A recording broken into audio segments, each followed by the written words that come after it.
Bonjour. Aujourd'hui, nous allons parler du principe Junori, principe oublié, ou presque oublié. Quand on parle de Junori à de jeunes ceintures noires et même chez certains hauts gradés, force est de constater que le principe fondamental exprimé par le vocable Junori, c'est pourtant un des principes les plus importants, sinon le plus important Junori, le principe de l'adaptation. Le Ju de judo signifie souplesse, ça tout le monde le sait, et do la voie, le chemin, on est d'accord. Mais que veut dire le mot ri? Le mot ri signifie principe, ce qui nous amène à traduire Ju no ri par principe de la voie de la souplesse, donc le mode d'emploi de la méthode. Évidemment, on pourrait élaborer sur ce thème avec des expressions qu'on a déjà entendues, comme céder pour vaincre, puis céder pour vaincre qui était la devise de l'Académie du judo de Québec, mon premier dojo. Kano Jigoro expliquait ce principe en disant: selon Junori, si on suppose que mon adversaire me pousse avec une force donnée, alors sans résister à cette poussée, je m'adapte à cette force et sans me contenter d'effacer mon corps, j'exploite cette poussée. J'ajoute un peu de traction dans ma direction et ainsi mon adversaire se retrouve passif, déséquilibré vers l'avant. En d'autres termes, il perd l'équilibre et peut facilement tomber. Et si, dans cette situation-là, je place la technique appropriée, il m'est alors facile de me projeter. Si au contraire, mon adversaire me tire à lui et sans me contenter de m'adapter à cette traction et d'aller dans mon sens, j'ajoute à cette force un rien de poussée. Alors, comme dans le cas précédent, mais dans le sens opposé, mon adversaire perd l'équilibre et il m'est possible de le projeter avec un minimum d'effort. Yano ajoutait: j'ai donné ici des exemples linéaires de poussée et de traction sur l'avant et sur l'arrière, mais cette méthode, prendre le dessus sur votre adversaire en vous adaptant à sa force, s'applique à la même manière, de quelle que soit la direction de celle-ci. Je pense qu'ici, vous avez compris ce qu'est grossièrement Junori. Certains seraient portés à croire que c'est dépassé, que c'est de la vieille école. Ben, mes amis, il va falloir que vous revisiez vos points de vue. On va regarder Junori sur le plan physique. Lorsqu'on fait des combats, mi-shiai, mi-randori, surtout lorsqu'on vieillit et qu'on se frotte à de jeunes ceintures noires de 20 ans, quand on a le double de cet âge-là, on ne peut pas résister longtemps avec la force pure, même si cette force-là, au départ, est égale à la nôtre. Tout d'abord, tout ça, c'est de l'anti-judo, puis au bout d'une minute ou deux, l'âge va nous rattraper et on va se faire battre.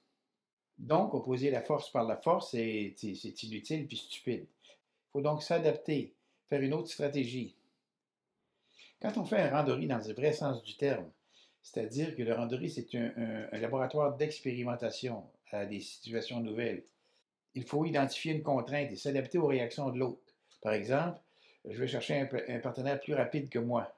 J'élimine d'emblée tout irritant qui pourrait l'empêcher d'attaquer. Position défensive exagérée, tronc penché vers l'avant, les bras raides. Il faut que j'apprenne à réagir en position la plus droite possible et conserver mon équilibre. Et ça, c'est en position Shizentai. C'est bien sûr que les premiers randoris vont être difficiles, mais avec un peu d'entraînement, je vais améliorer l'ensemble de ma posture et je vais devenir un meilleur technicien. Tout en gardant en mémoire qu'en situation de chiaille, par exemple, je pourrais utiliser ma force et les autres éléments disponibles, comme les postures défensives que j'ai parlé tout à l'heure. On constate déjà que le Junori, ça inclut Serryoku Zenyo, la meilleure utilisation de l'énergie.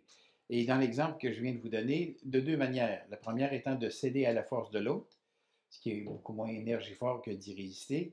Et deuxièmement, de garder la position naturelle Shizentai le plus longtemps possible.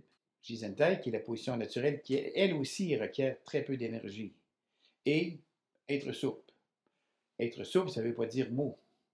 Ce qui va nous permettre de réagir plus rapidement. À ce propos-là, dans son livre Judo, principes et fondements, le scientifique Emmanuel Charlot nous dit: la théorie occidentale de l'entraînement nous éclaire sur un point. Pour qu'un geste sportif soit exécuté au maximum de son potentiel, il faut que le corps soit parfaitement décontracté, disponible pour le jeu musculaire particulier de la technique. Et c'est l'esprit qui guide le corps. Son trouble éventuel le bride, la moindre crispation mentale, en même temps que le geste va lui retirer son efficacité. Ce qui est vrai pour un tir en suspension au handball, l'est autant pour le judo, où est-ce qu'il va falloir qu'on saisisse une opportunité subtile, exploiter un instant de faiblesse qui va durer finalement qu'une fraction de seconde, faire face aux contraintes physiques et mentales de la confrontation, sans compter avec l'opposition du partenaire, son déplacement, sa réaction à notre attaque. On comprend que cet apprentissage est d'une exigence extrême. Il va obliger le pratiquant à de constants progrès sur lui-même. assurer le risque de sa chute, renoncer à se protéger, apprendre à trouver son équilibre et son efficacité à travers le jeu mouvant en permanence du déplacement et des attaques adverses. Ça demande d'avoir dépassé les inquiétudes et les réflexes des premiers temps de la pratique. Écoutez bien la suite de ce que Charlot nous dit. Il est longtemps très tentant de tenter de s'appliquer à priver l'autre de sa liberté d'action, de l'entraver pour qu'il ne soit plus une menace et de fixer l'ensemble pour que ça ne bouge pas. Ça, mes amis, et je le constate constamment chez les élèves gradés, mais qui ne comprennent pas tout à fait encore le sens du randori, qui est finalement qu'un laboratoire d'expérimentation. Mais Junori, c'est aussi un peu plus profond que les résultats sportifs. Évidemment, on parle ici des valeurs humaines, comme la tolérance. La tolérance, c'est l'adaptation à une situation nouvelle, situation au-delà des inconforts physiques reliés au randori. À court terme, c'est bien sûr, c'est plus encourageant de travailler avec des gens avec qui on a des affinités, que c'est facile à projeter, qu'on se sent en sécurité lorsqu'on est projeté. Mais travailler de cette façon-là, c'est également un piège, parce que si on travaille uniquement avec des gens avec qui on a de la facilité, on ne peut pas dire que le niveau va se relever. Au contraire, on est dans la complaisance, et ça, la complaisance, c'est jamais payant. C'est pas non plus qu'il faut pratiquer uniquement avec des gens de son propre niveau. Il est essentiel pour la survie du dojo de travailler avec tout le monde, pour faire profiter notre expérience aux ceintures inférieures lorsqu'on travaille avec eux autres, et profiter de l'expérience des ceintures avancées lorsqu'on travaille avec ces gens-là. C'est aussi Junori qui va nous permettre de développer la tolérance aux différences d'âge. Je ne veux pas travailler avec des vieux ou l'inverse. Aux différences de poids, on n'aime pas travailler avec les lourds. On n'aime pas travailler avec les filles parce qu'ils sont plus légères, les lourds parce qu'ils sont trop pesants. On n'aime pas travailler avec des débutants ou l'inverse, avec des gens plus avancés. Mais il est à noter qu'il y a des avantages à pratiquer avec des gens, disons, moins compatibles. En randori, quand on travaille avec un plus vieux, on élimine certains mouvements pour qu'il se sente en sécurité, ce qui va me permettre de mettre l'emphase sur d'autres mouvements que je considère mineurs dans mon arsenal, si on peut parler comme ça. Quand on travaille avec un plus jeune en âge, mais plus avancé en expérience, on va en profiter pour gérer son énergie, puis l'amener à gaspiller la sienne. On n'aime pas travailler avec les plus lourds? Bien, c'est pourtant ce que font la plupart des femmes dans nos dojos. Et puis, il y a toujours un plus lourd que soi, quelque part dans le dojo d'à côté. Mais surtout, il faut se rappeler que la notion de catégorie de poids pour Jigoro Kano était impensable dans son judo. D'ailleurs, c'est juste après sa mort que les catégories de poids ont été introduites dans les compétitions. Tout ça parce que c'était une condition sine qua non de l'admission du judo aux Jeux olympiques de Tokyo en 1964. Du nori dans la vie courante. Dans mon dojo, j'ai eu des élèves qui étaient des chefs d'entreprise puis qui étaient financièrement très à l'aise, qui travaillaient avec des gens beaucoup plus pauvres socialement et par l'échange sur des techniques ou des randonnées, ils ont développé des liens au-delà du dojo. Ça leur a permis de faire mourir beaucoup de préjugés. À ce niveau-là, j'ai toujours une image qui me vient en tête. Il y avait un autre de mes élèves qui était professeur émérite de l'université. Il préparait son shodan au dojo à 80 ans. Je l'ai envoyé travailler cette technique avec un ouvrier qui n'avait pas terminé son secondaire, mais qui avait plus d'expérience.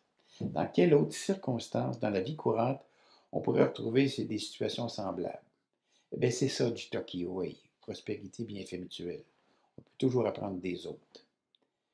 Être spécialiste dans un domaine, c'est être ignorant dans les autres souvent. Quand on y réfléchit moindrement, c'est aussi à cause de Junori que le judo actuel a évolué et est devenu ce sport olympique avec des athlètes incroyables sur le plan des performances techniques. Le judo a adhéré au fil des époques aux tendances des sociétés dans lesquelles il a évolué. En Occident, de l'art d'autodéfense qui était au début du 20e siècle, il s'est transformé lentement en art martial, mystique, puis finalement en sport. Et si on faisait la comparaison avec d'autres sports individuels, dans les activités de masse, ceux qui ont évolué à loisir, tels le vélo, la marche en montagne, le ski, ont toujours maintenu une grande popularité grâce à une offre de service qui est très variée. Par exemple, le vélo de route, le vélo de montagne, le vélo de course, le vélo adapté pour l'hiver au Québec, même le vélo électrique. Pas uniquement le vélo de course, mais il y en va de même pour le judo. Le judo de compétition, bien sûr. On peut maintenant offrir le judo de compétition de kata, judo jujutsu pour ceux qui ont de l'intérêt pour l'autodéfense.